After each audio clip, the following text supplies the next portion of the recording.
Assalamualaikum warahmatullahi wabarakatuh. Perkenalkan, nama saya M. Naufal Asrof dari kelas PAID dengan NIM 2120202102. Di sini saya akan melaksanakan UAS dengan memaparkan materi saya, amar dan nahi. Yang pertama yaitu amar. Pengertian amar. Menurut bahasa Arab, amar artinya perintah. Menurut istilah, amar adalah suatu lapas yang di dalamnya menunjukkan tuntutan untuk mengerjakan suatu pekerjaan dari atasan kepada bawahan. Dari definisi tersebut dapat dipahami bahwa amar itu tidak hanya ditunjukkan pada lapas-lapas yang memakai sigot atau bentuk kata, tetapi ditunjukkan pula oleh semua bentuk kata yang di dalamnya mengandung arti perintah. Jadi amar merupakan suatu permintaan untuk mengerjakan sesuatu yang sifatnya mewajibkan atau mengharuskan. Hakikat pengertian amar ialah lapas yang dikehendaki supaya orang mengerjakan perintah apa yang dimaksudkan.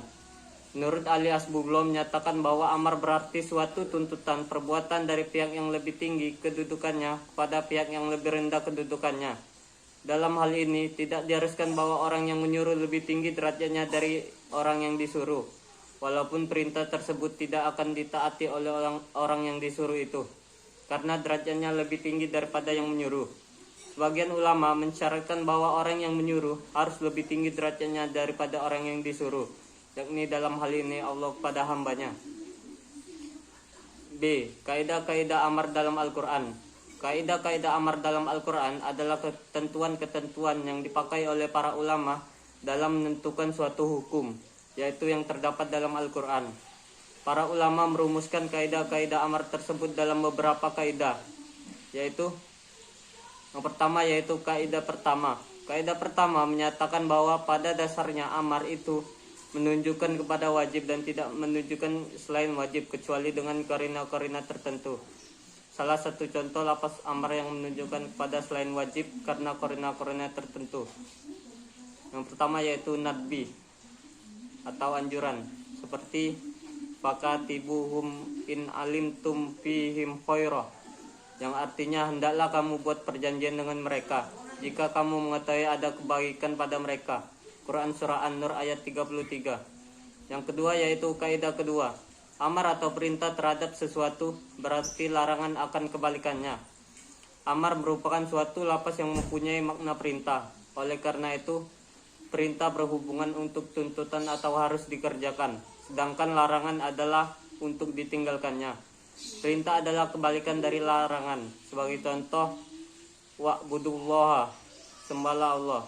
Perintah mentauhidkan Allah atau menyembah Allah, berarti larangan mempersekutukan Allah. Yang ketiga, kaidah ketiga. Perintah itu menghendaki segera dilaksanakan kecuali ada qarina-qarina tertentu yang menyatakan jika suatu perbuatan tersebut tidak segera dilaksanakan. Contoh lafaz amar yang menghendaki segera dilakukan. Wasara'u ila maghfiratim mir rabbikum fastabiqul khairat. Berdasarkan ayat tersebut, Allah memerintahkan kepada hambanya untuk bersegeralah melakukan pekerjaan yang baik dan berlomba-lombalah dalam hal kebaikan. Yang terakhir yaitu kaidah keempat. Pada dasarnya perintah itu tidak menghendaki pengulangan atau berkali-kali mengerjakan perintah, kecuali adanya qarina atau kalimat yang menunjukkan kepada pengulangan. C. Macam-macam amar. Adapun macam-macam amar yang dapat kita ketahui yaitu wajib, nadbi atau anjuran, takzib, mendustakan, irsyad, membimbing atau menunjukkan, ibaha, kebolehan, tahdid, ancaman, inzar, peringatan, ikram, memuliakan, taksir, penghinaan, takjis, melemahkan, taswiyah, mempersamakan. D. Amar dari segi dilala atau penunjukan dan tuntutannya. Setiap lafaz amar menunjuk kepada dan menuntut suatu maksud tertentu. Maksud tersebut dapat diketahui dari sigat lafaz itu sendiri. Bila diperhatikan lafaz-lafaz amar yang terdapat dalam Al-Quran, terdapat banyak sekali bentuk tuntutannya yang antara satu dengan lainnya berbeda. Berikut adalah beberapa di antara bentuk tuntutan dari kata amar. Yang pertama yaitu untuk hukum wajib. Artinya lapas amar itu menghendaki pihak yang disuruh wajib melaksanakan apa yang tersebut dalam lapas itu. Umpamanya firman Allah dalam surah An-Nisa ayat 77. Wa aqimus sholata wa atuz zakata. Kerjakanlah salat dan tunaikanlah zakat. Amar di dalam ayat ini menimbulkan hukum wajib meskipun tanpa korina yang mengarahkannya untuk itu. Yang kedua yaitu untuk hukum nadbi atau sunnah. Artinya hukum yang timbul dari amar itu adalah nadbi, bukan untuk wajib.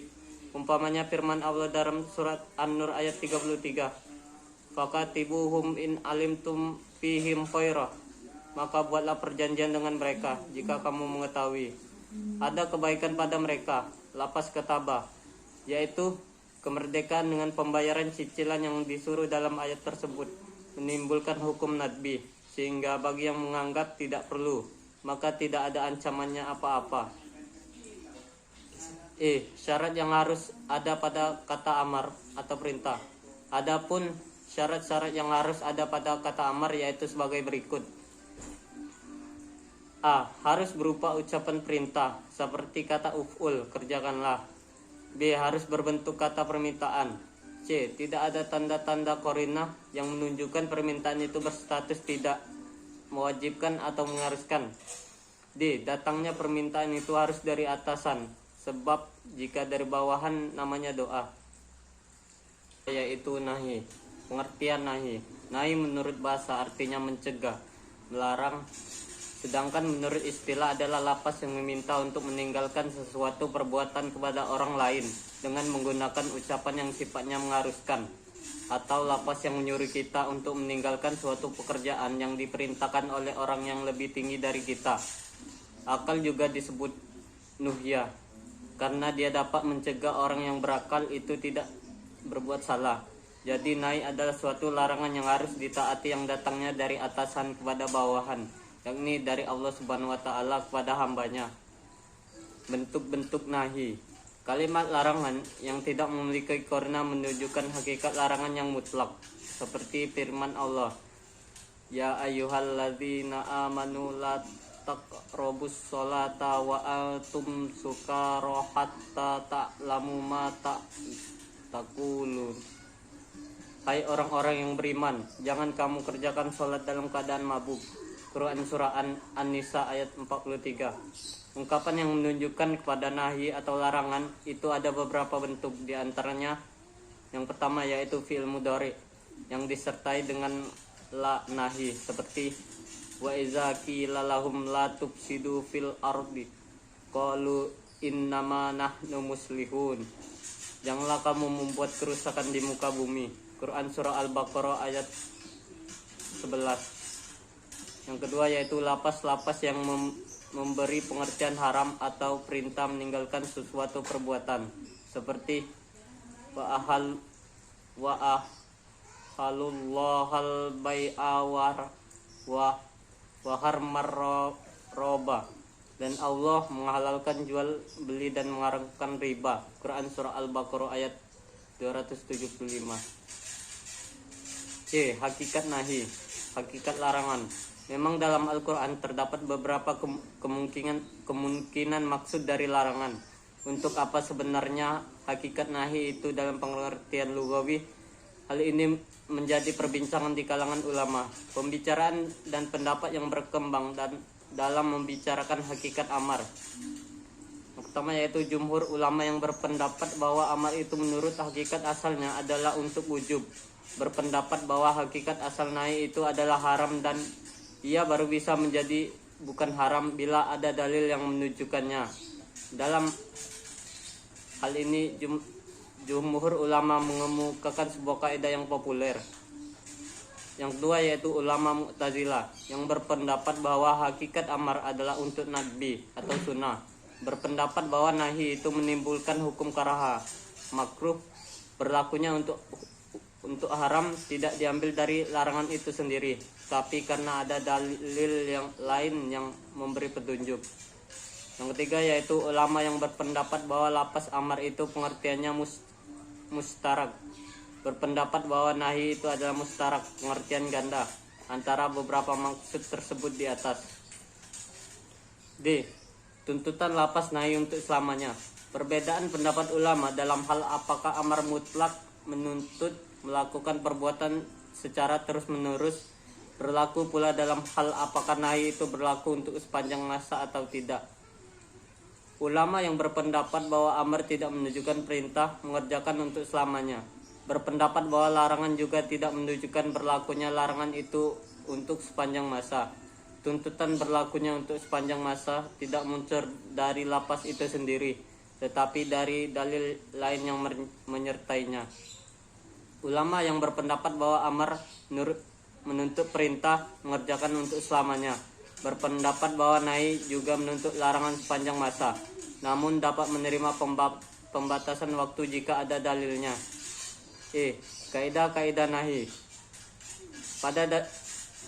Pada dasarnya larangan itu menunjukkan haram, seperti wala taqrabuz zina, dan janganlah kalian mendekati zina. Quran surah Al-Isra ayat 32. Yang kedua yaitu larangan terhadap sesuatu berarti perintah akan kebalikannya, seperti la rosyakat sabah, janganlah kamu mempersekutukan Allah.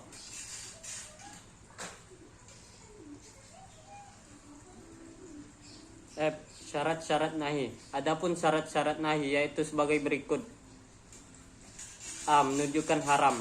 Alasannya apabila ada kata-kata larangan yang tidak disertai qarinah, akal kita dapat mengerti keharusan yang diminta larangan itu, yang segera dapat dimengerti menunjukkan pengertian yang sebenarnya.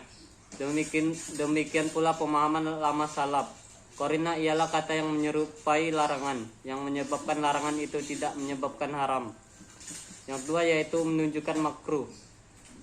Larangan itu hanya menunjukkan buruknya, tidak baiknya. Perbuatan yang dilarang keburukan ini tidak berarti haram atau larangan menunjukkan rusaknya perbuatan yang dilarang. Yang tiga yaitu melarang sesuatu, mengakibatkan perbuatan yang dilarang hukumnya menjadi rusak dan tidak sah. Hubungan timbal balik antara amar dan nahi. Amar tentang sesuatu berarti tuntutan mengerjakan sesuatu itu, sedangkan nahi atas sesuatu berarti tuntutan menjauhi sesuatu itu. Bila suatu perbuatan disuruh untuk dikerjakan, apakah berarti sama dengan kebalikannya, berupa larangan untuk meninggalkan perbuatan tersebut? Atau dengan kata lain, apakah amar tentang sesuatu sama dengan nahi terhadap lawan sesuatu itu?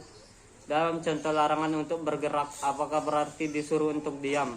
Dalam hal ini ulama berpendapat, segolongan ulama, di antaranya ulama Hanbali, berpendapat bahwa bila datang larangan mengerjakan satu perbuatan dan ia hanya mempunyai satu lawan kata, berarti disuruh melakukan lawan kata itu dari segi artinya. Umpamanya dilarang bergerak berarti disuruh untuk diam. Bila lawan kata dari yang dilarang itu banyak, berarti disuruh untuk melakukan salah satu dari lawan katanya. Umpamanya dilarang berdiri, berarti disuruh duduk atau perbuatan lain yang berlawanan dengan berdiri. Mereka mengemukakan alasan bahwa bila dilarang melakukan suatu perbuatan, berarti wajib meninggalkannya, dan tidak mungkin meninggalkannya kecuali dengan cara melakukan salah satu di antara lawan-lawan kata tersebut. Dengan demikian larangan berbuat sesuatu mengandung arti untuk meninggalkan salah satu di antara lawannya. Hal itu berarti kewajiban melakukan lawan kata yang tersebut. Sekian pemaparan materi dari saya akhiri. Wassalamualaikum warahmatullahi wabarakatuh.